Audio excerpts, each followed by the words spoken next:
চটপট বাঙালি রান্নাঘরের তরফ থেকে আপনাদের স্বাগতম। আজকে আমি এগ চিল্লির একটি রেসিপি নিয়ে হাজির হয়েছি। তার জন্য নিয়েছি 4টে ডিম সেদ্ধ আর কিছুটা কুচনো পেঁয়াজ, কিছুটা ক্যাপসিকাম, কিছুটা আদা রসুন আর কাঁচা লঙ্কা কুচনো।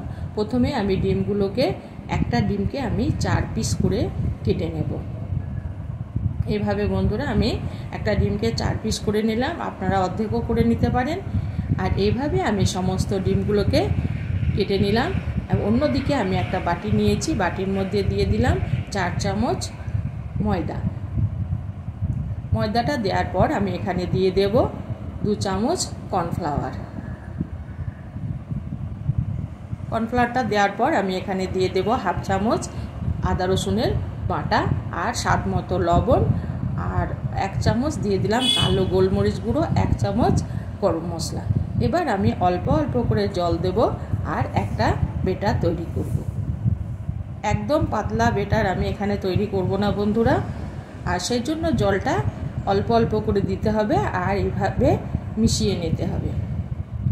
এরকম অবস্থাতে রাখতে হবে বন্ধুরা, যাতে একদম পাতলা না হয়ে যায়, যেন একটু গাঢ় থাকে, ডিমের গায়ে লেগে যেতে হবে।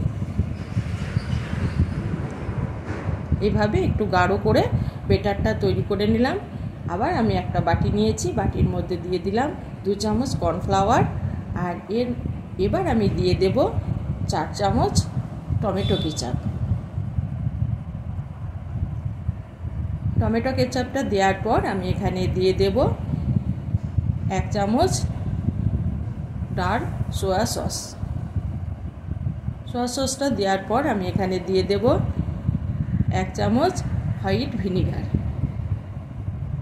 আর দিয়ে দেব বন্ধুরা আমি এখানে 1 চামচ লাল লঙ্কার গুঁড়ো। এবার আমি এখানে গরম জলের ব্যবহার করব না, এখানে আমি ঠান্ডা জল দিয়ে এটাকে গুলিয়ে, ঠান্ডা জল অর্থাৎ আমাদের রুম টেম্পারেচারের জল দিয়ে আমি একটা মিশ্রণ তৈরি করে নেব।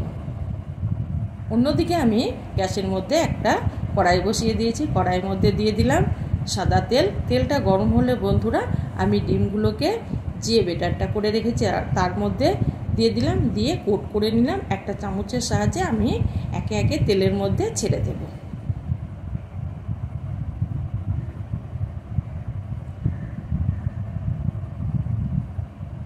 এইভাবে আমি এক এক করে ডিমগুলোকে কোট করব আর তেলের মধ্যে ছাড়বো বন্ধুরা। একটু সাবধানে ছাড়বেন যাতে তেল ছিটিয়ে না আসে।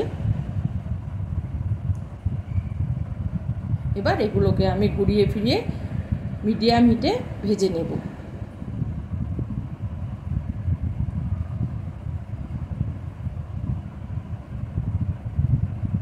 একটার গায়ে আর একটা লেগে যায় না যেন। এইভাবে আমার ভাজা হয়ে গেছে। এই অবস্থায় আমি ডিমগুলোকে একে একে উঠিয়ে নেব। আর বন্ধুরা এখন যদি এগুলোকে খাওয়া হয় তাহলে একটা মুচমুচে ডিমের পকোড়ার মতো স্বাদ আসে।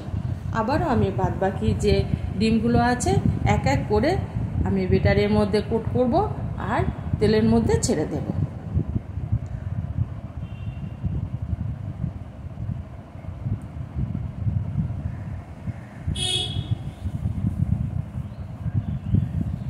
আমার সমস্ত তেলের মধ্যে ছেড়ে দেওয়া হলো। এবার আমি এক এক করে এগুলোকে উল্টিয়ে নেব। আর এই কাজটা একটু সাবধানে করবেন বন্ধুরা, তেল ছিটিয়ে আসতে পারে। আর গ্যাসটাকে আমি মিডিয়ামেই রেখেছি। এভাবে আমি ডিমগুলোকে সব ভেজে নিলাম। এবার এই তেলের মধ্যে আমি রান্নাটাই করব, কিন্তু এত তেল আমি ব্যবহার করব না। কিছুটা তেল আমি উঠিয়ে রাখলাম, তারপরে আমি ফোড়ন দিলাম কুচনো আদা, কুচনো রসুন আর কুচনো কাঁচা লঙ্কা। এবার এগুলোকে আমি একটু তেলে ভেজে নেওয়ার পর আমি যে কুচিয়ে রেখেছিলাম পেঁয়াজগুলোকে সেগুলোকে দিয়ে দিলাম। পেঁয়াজগুলো দেওয়ার পর আমি তেলের সঙ্গে একটু এগুলোকে ভাজবো। একটু ভেজে নেওয়ার পর, আর এই অবস্থায় গ্যাসটাকে বন্ধুরা বাড়িয়ে রাখতে হবে। আর যে কোনো চাইনিজ খাবার করতে গেলেই গ্যাসটা কিন্তু বাড়িয়েই রান্না করতে হয়, আমরা সবাই জানি। এবার আমি দিয়ে দিলাম যে একটা ক্যাপসিকামকে আমি কেটে ধুয়ে পরিষ্কার করে রেখেছিলাম, সেটা দিয়ে দিলাম। এবার আমি পেঁয়াজের সঙ্গে ক্যাপসিকামটাকেও ভেজে নেব।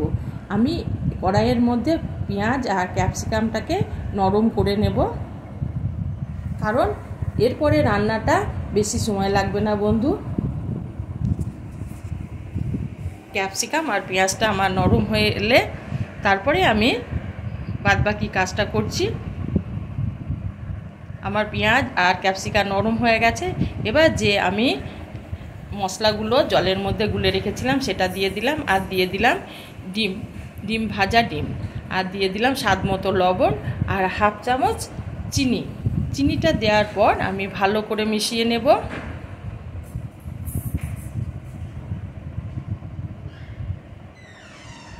চিনি আর লবণ মেশানোর পর আমি এখানে দিয়ে দিলাম 1 চামচ কালো গোলমরিচ গুঁড়ো। কালো গোলমরিচটা আমি ভালো করে মিশিয়ে নেব। আর যদি আমার ভিডিওটা ভালো লেগে থাকে তবে একটা লাইক করবেন আর সাবস্ক্রাইব করে চ্যানেলটি পাশে থাকবেন। এবার দিয়ে দিলাম কিছুটা কুচনো কাঁচা লঙ্কা। কাঁচাটা লঙ্কাটা দেওয়ার পর আমি ভালো করে মিশিয়ে নিলাম। আমার